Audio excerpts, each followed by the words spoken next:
Assalamualaikum warahmatullahi wabarakatuh. Good morning, student. How are you? Okay, I hope you all fine. Pertemuan kali ini kita akan membahas tentang narrative text. What is narrative text? Narrative text is an imaginative story to entertain people. Apa maksudnya? Jadi, cerita imajinasi yang bertujuan untuk menghibur orang. Kita lihat berikutnya. Types of narrative text atau jenis-jenis yang ada di narrative text. Yang pertama adalah fairy tales atau bahasa Indonesianya adalah dongeng. Contohnya Snow White, Cinderella. Kemudian yang kedua adalah folktale atau cerita rakyat. Contohnya Sang Kuryang, Malin Kundang. Kemudian yang ketiga adalah fable atau cerita tentang binatang. Contohnya banyak ya, The Ant and the Dove, kemudian Mouse, Deer and Rabbit, dan banyak lagi yang lainnya. Yang keempat, myth atau mitos adalah cerita tentang turunan biasanya. Ini contohnya ada, ini cerita asli dari Banyuwangi dan cerita tentang Dewi Sri. Kemudian yang terakhir adalah legend atau legenda. Contohnya Tangkuban Perahu, Danau Toba, dan yang lain-lainnya masih banyak. Berikutnya, purpose of narrative text. Apa itu purpose? Purpose adalah tujuan dari narrative text. Untuk apa narrative text ini tujuannya? Yang pertama adalah to amuse or to entertain the reader with story. Jadi tujuan utamanya adalah untuk menghibur pembaca dengan ceritanya itu. Jadi cerita yang dibacanya. Itu adalah tujuan utama dari narrative text. Yang kedua, selain menghibur, juga to teach us to have a good character. Jadi untuk mengajarkan kita bagaimana membuat karakter atau membangun karakter yang baik berdasarkan dari cerita yang kita baca. Kemudian yang ketiga, to make us learn something from the story. Itu membuat kita belajar sesuatu dari cerita yang kita baca. Jadi belajar sesuatu yang kita dapat dari cerita tersebut. Selanjutnya, generic structure of narrative text. Nah, generic structure-nya ada 4. Yaitu yang pertama adalah orientation. Biasanya ini ada di paragraf pertama dan isinya mengenai tokoh, tempat, dan waktu. Kemudian complication. Yang kedua adalah complication. Complication adalah apa? Masalah. Isinya adalah masalah yang disajikan dalam cerita tersebut, awal masalahnya, dan biasanya ada di paragraf kedua. Kemudian yang ketiga adalah resolution. Resolution adalah solusi dari masalah yang dihadapi di paragraf kedua. Solusinya ada di paragraf ketiga biasanya. Nah, kemudian yang terakhir adalah reorientation atau pesan moral atau moral value, ya, pesan moral. Nah, ini di setiap cerita bisa ada, bisa tidak yang namanya reorientation, tergantung dari ceritanya. Selanjutnya, language feature dari narrative text. Language feature apa sih? Language feature itu adalah tata bahasanya yang ada di dalam narrative text. Itu apa? Susunannya terdiri dari yang pertama adalah adverb of time, keterangan waktu. Nah, kalau kalian mendapatkan sebuah cerita yang diawali dengan once upon time, one day, atau long time ago, itu adalah pasti jenisnya narrative text. Paham ya? Jadi kalau ada cerita yang diawali dengan once upon time, one day, atau long time ago, itu adalah jenisnya narrative text.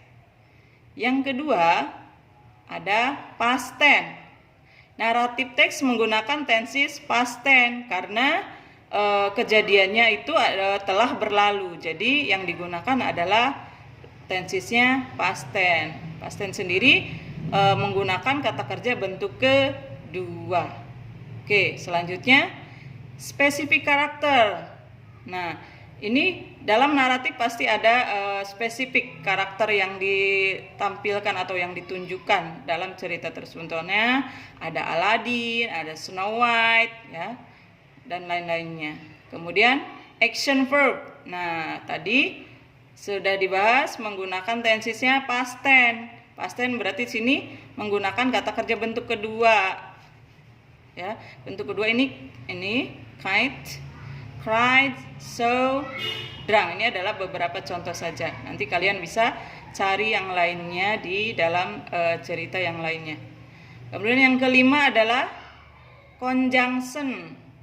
Nah, conjunction adalah kata penghubung untuk menghubungkan beberapa kalimat. Nah, ini ada then, ada juga when. Nah, ini conjunctionnya biasanya yang sering digunakan dalam naratif teks. Dan yang terakhir adalah direct speech.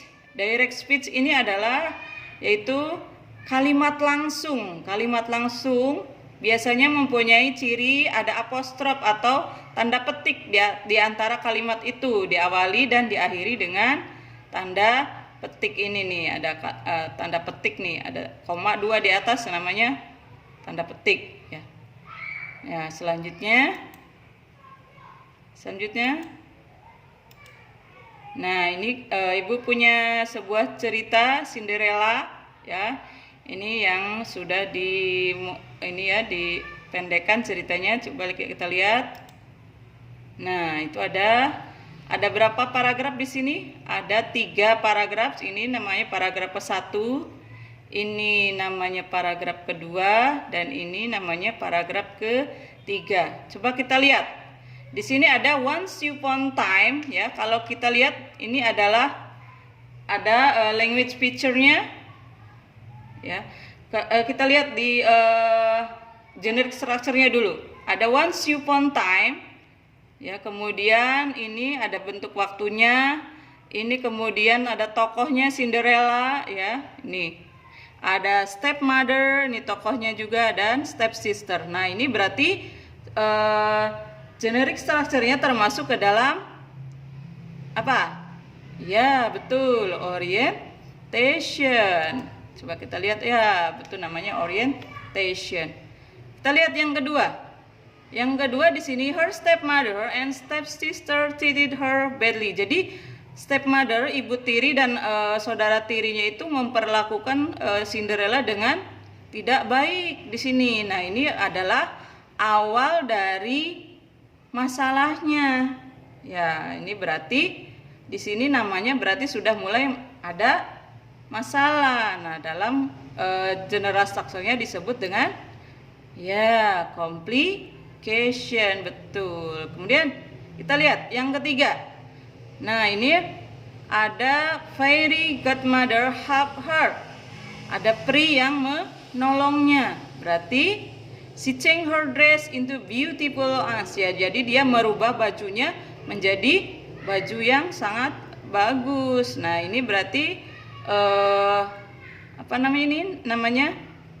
Ya, betul. Ini adalah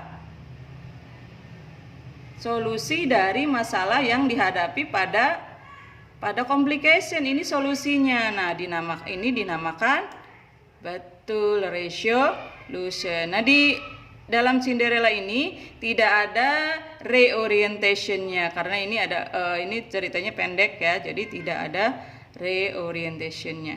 Coba kita analisis lagi. Kita belajar tentang language feature. Tadi ada apa saja? Ada adverb of time. Mana adverb of time-nya? Nah, ini once upon time. Ini namanya adverb of time. Ya. Kemudian apa lagi? Ya, past tense. Past tense-nya yang mana nih? Nah, ini nih. She lived with her stepmother and stepsister. Jadi ini ada penggunaan kata kerja kedua ya. Sini verb to ya. Contohnya. Nah, ini juga ada lagi mana ya? Nah, ini Cinderella want to go there. Ini juga sama. Nah, kalian bisa lihat ini juga sama. Selanjutnya spesifik karakter. Nah, spesifik karakternya ada di sini siapa? Yang menjadi karakter utamanya adalah Cinderella, kemudian stepmother sini, dan stepsister, dan satu lagi fairy godmother ya, Pri ya. Di sini ada 4 karakter utamanya yang spesifik. Selanjutnya direct speech. Nah, tadi Ibu udah jelaskan apa itu direct speech. Ya, kalimat langsung. Mana coba kalimat langsungnya? Mana yang ada apostrofnya? Nah, ini. Oh God, I don't have dress. Nah, ini namanya direct speech ya. Ada tanda petik 2 di atasnya. Oke, selanjutnya conjunction. Mana nih conjunctionnya? Coba kalian cari conjunctionnya. Ya, ini then. Di sini ada kata then sebagai penghubung dari kalimat sebelum dan sesudahnya ini. Jadi ada then di sini sebagai conjunction atau kata penghubung. Selanjutnya yang terakhir adalah action verb. Mana action verbnya? Nah, ada change. Kemudian mana lagi? Ada ini dia. Leave, and then mana lagi? Oh, ini want. Ya, ini ada 3 ya di sini. Oke. Untuk tugasnya, silahkan kalian buka lembar kerja siswanya. Kalian buka halaman 3, bagian listeningnya saja, dan halaman 4, bagian readingnya. Sekali lagi, halaman 3 bagian listeningnya saja, dan halaman 4 bagian readingnya saja. Dari 1 sampai 10. Oke. Ya, I think it's enough for today. Thank you very much. See you. Assalamualaikum warahmatullahi wabarakatuh.